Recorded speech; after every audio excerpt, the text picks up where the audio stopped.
Well, would you look at that? I remembered to put the SD card in the Pocket Mobile this time. So video might be a little bit better this time than the last video. We're doing a special road trip today. We are heading to Lethbridge again, but for a very specific reason, which I will explain shortly. On August the 24th, 2014, I bought this 2012 Kia Rondo. And shortly thereafter, I made a drive out to Moose Jaw to attend the annual threshing bee at the Sukanen Ship and Pioneer Village Museum. And that was the first road trip for the Kia. Okay, I'm going to try that again. So, got interrupted by Emily on the radio, and there's a reason why Emily's on the radio. So that year, I made the first road trip with the Kia. And now today, here in July of 2023, we are making the final road trip with the Kia. I am sure glad we are going against traffic. You can just look at that line of cars heading out to Banff and the mountains and the national parks. I am glad our traffic is much less busy going this way. So just pulling over in Alderside, Emily needed a pit stop, and maybe that's why we never really, or when it comes to talking about electric vehicles, we've never really been too concerned about whether or not you have to stop and recharge on a long road trip, because we find we end up stopping to recharge ourselves frequently enough as it is. I mean, there's always something to see, whether it's a small town museum, some odd roadside attraction. We don't often drive very far before we need to stop anyway. Ooh, that's quite the big toy hauler moving in there.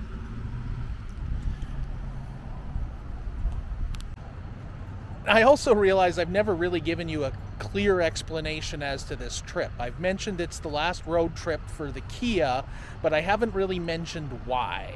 And basically, we're on our way to Lethbridge. We're delivering the Kia to its new owner, and so Emily is driving the new DanOCan-mobile, and we're just kind of traveling together. So that's kind of what's going on right now. So this is probably as good a time as any to give you the rundown. So here is the old car, 2012 Kia Rondo, and that blue one beside it is the new DanOCan-mobile, a 2021 Kia Seltos. We had such good luck with our original Kia. We didn't really feel there was any need to change into something different or a different manufacturer, so that's why we're sticking in the Kia family.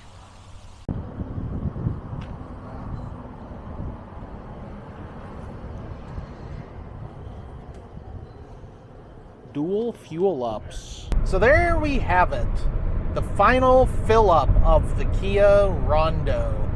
So as I mentioned earlier, bought it in August of 2014. It's now July of 2023, so almost 9 years of traveling together.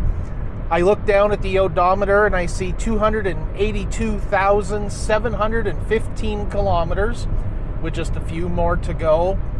When I bought it, it had just a touch over 25,000. So 255,000 some kilometers of road trips and memories, and soon it's going to become the property of someone else, and hopefully there's a lot of miles left in this old girl. She has been a faithful companion right from that first road trip to Moose Jaw, to multiple trips to Lethbridge and to Saskatoon to see relatives, and to every point in between, all the way down as far as Chicago and Milwaukee. I mean, this is the vehicle that we used when we brought Emily back into Canada.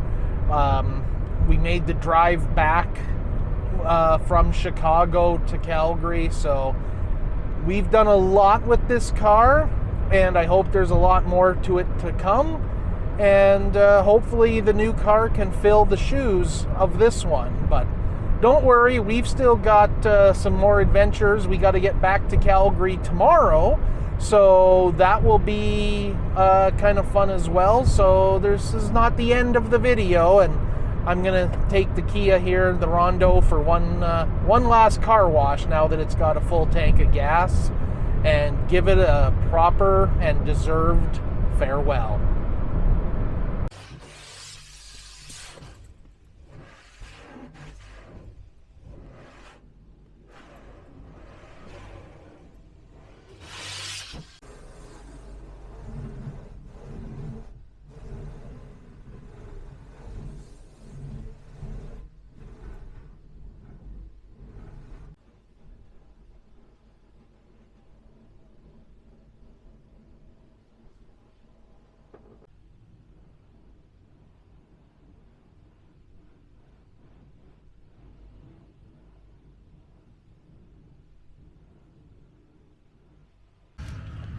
Mabel, you're in the wrong car. All these bags come from Cass. Nice. Yes, Mabel's bed fits in the new car. Okay, Mabel, you want to try it now? Mabel? There you go. A little higher for her to jump in. Yeah, not too different. Yeah. Fancy, yay.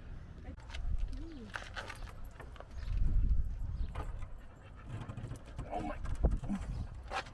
It's been on there a while.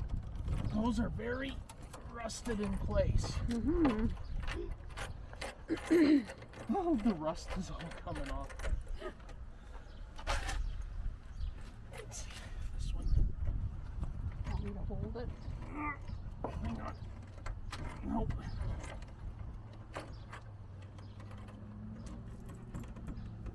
Oh, don't strip out. Still struggling with the plate. We're going to get vice grips, and if you haven't figured it out by now, my mother is the new owner of this car, so that's it's staying in the family.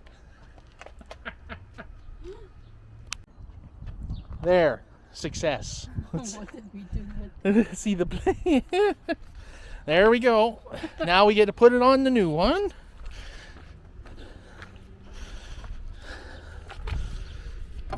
Yeah, that's...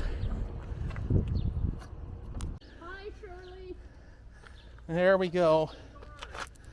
Beat up plate. Same color as yours. Okay, so as promised, day 2, and we are going to take a quick little tour around the town of Vulcan.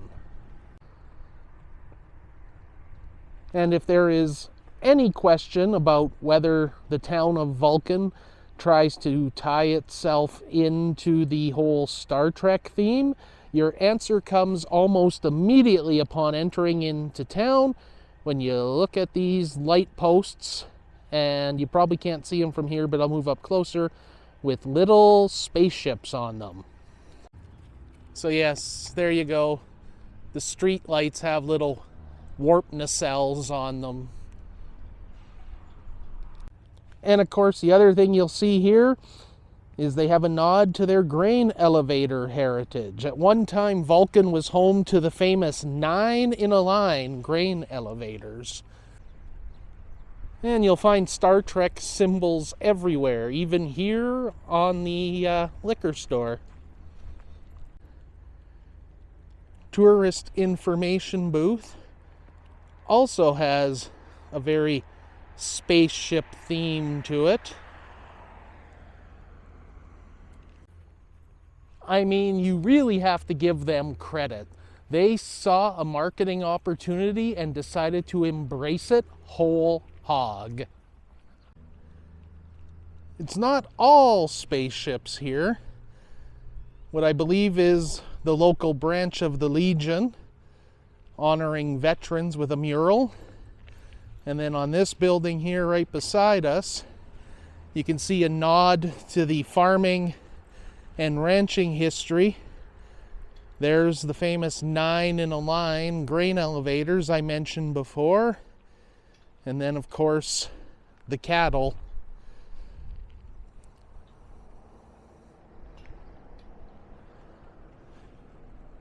We were checking to see if maybe there was a little Starship Enterprise hidden on the mural somewhere. There is But some kind of space. isn't that a biplane? No, up there.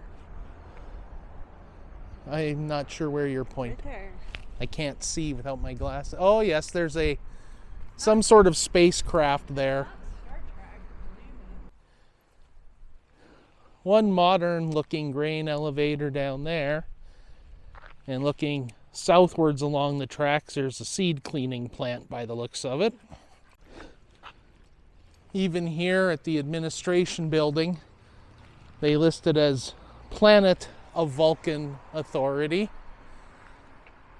And the street signs also complete with Starfleet symbols.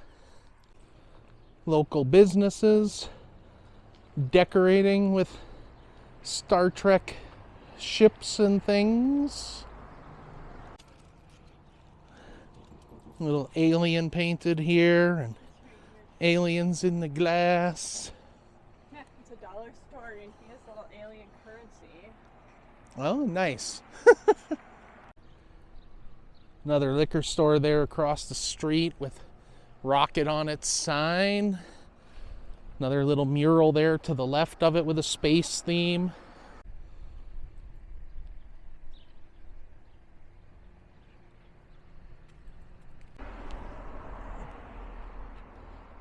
Yeah, all sorts of Star Trek inspired salt and pepper shakers. And then this little spot here is known as the Trek Stop Garden Gallery.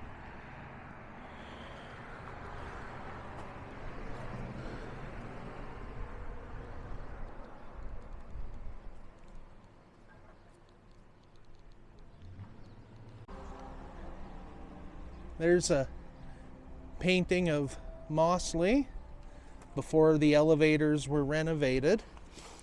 And this is a neat little piece of history here about the Vulcan Hotel, saying it was originally located in the town of Frank, Alberta, and after the devastating landslide that took out a portion of the community, it was disassembled and then built here in Vulcan, operating right up until 2020 when it was shut down thanks to COVID. And this here is the famous CPR demonstration farm, which is located just south of town. Basically an entire farming operation set up by the railroad as a way to show the settlers of what they could do and how operations could function out here in the prairies. And this here is a depiction of the Vulcan tornado, July the 8th, 1927. So just days away from its 96th anniversary. And if I scroll down here or zoom down here, here's a little bit of a write-up on it. No lives were lost, but there was extensive damage. And you can kind of pause the video here as you need to read more detail. The home hardware there, it's called Starfleet Supply. And here on the corner is that hotel that was relocated from the town of Frank.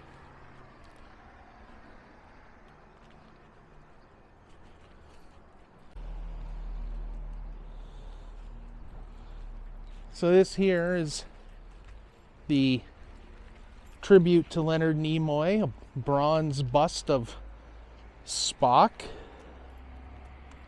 And down below, an imprint of his hand in the somewhat famous Vulcan salute form. Something I can't actually do. Good thing I can. Well, yeah, I can do it too if I'm sticking it into a mold, but... Live long and prosper. Show off. See, I can sort of make it work.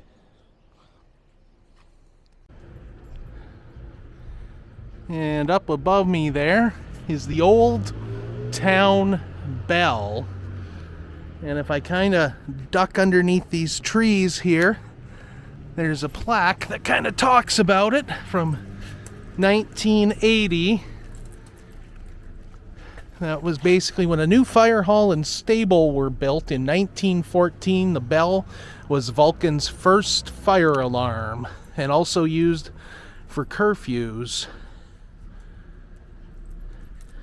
And I said it's kind of hard because you're trapped underneath this tree that's obviously grown a lot over the last 43 years.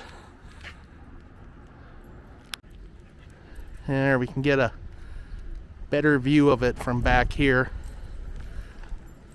And there's the Leonard Nimoy tribute right beside it. Yeah, could be an old town hall, now converted into a bar. Great building.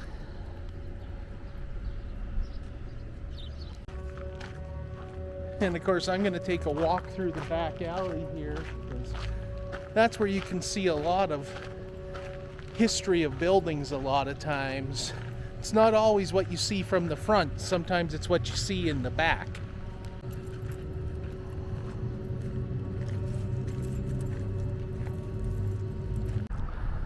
And in that classic blending of old and new, this array of solar panels is configured to recall the shape of grain elevators.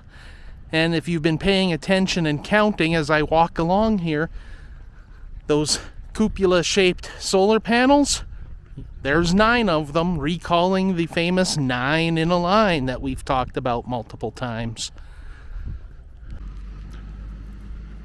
The Vulcan Solar Park, a unique project integrating relaxing green space with the generation of electrical power from electricity.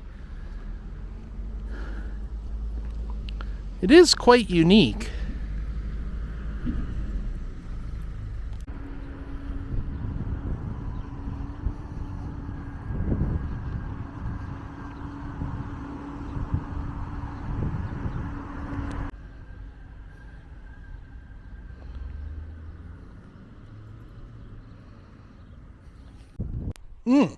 This sounds really good. Taste the wood fire difference. Grill, smoke, baste, roast.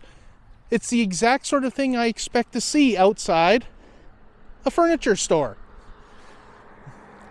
So yes, I guess they sell Traegers and Traeger wood pellets inside, but still, you have to admit, I thought it was funny. And the bar there across the street, sign outside says open. A couple cars parked outside the rooms. But man, with that parking lot and all the weeds growing through it, it looks like the sort of place that either has fantastic food or you'll find yourself getting shanked. Perhaps both. They're not always mutually exclusive.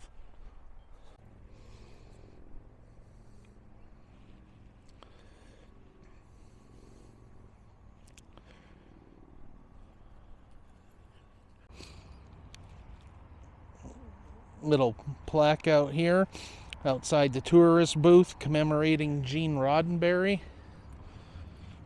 And even the little planter in front of the tourist information booth is in the shape of a shuttlecraft.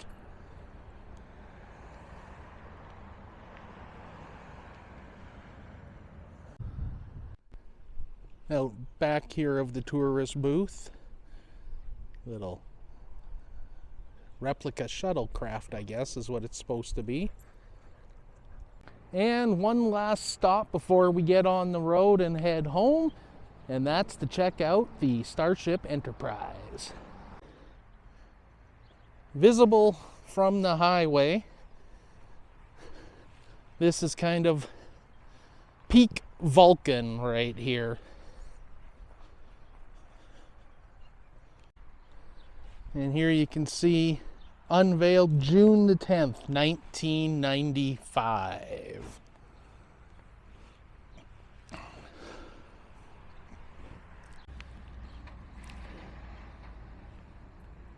A lot of the design of this Enterprise was done by our late friend Jim Pearson, Not only was he the elevator guru, but he was heavily into Star Trek, and his design was used quite heavily in the construction of this monument.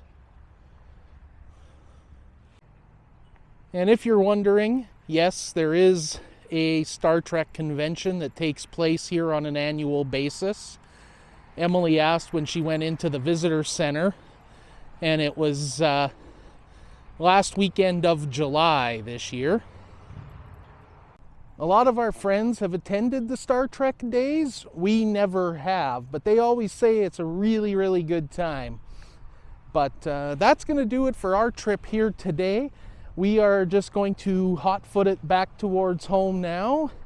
It's kind of a weird quasi-holiday Monday here. Canada Day was on Saturday, so a lot of people have today as a holiday, so I expect traffic to be pretty bad, and I don't like traveling on the long weekends because there's always a lot of weirdos on the highway that just lose their mind when they're traveling on a vacation or on a holiday weekend. So we're going to set course for home, no pun intended, and get ourselves situated, and then I can start editing video. Thank you for watching. We'll see you in the next one.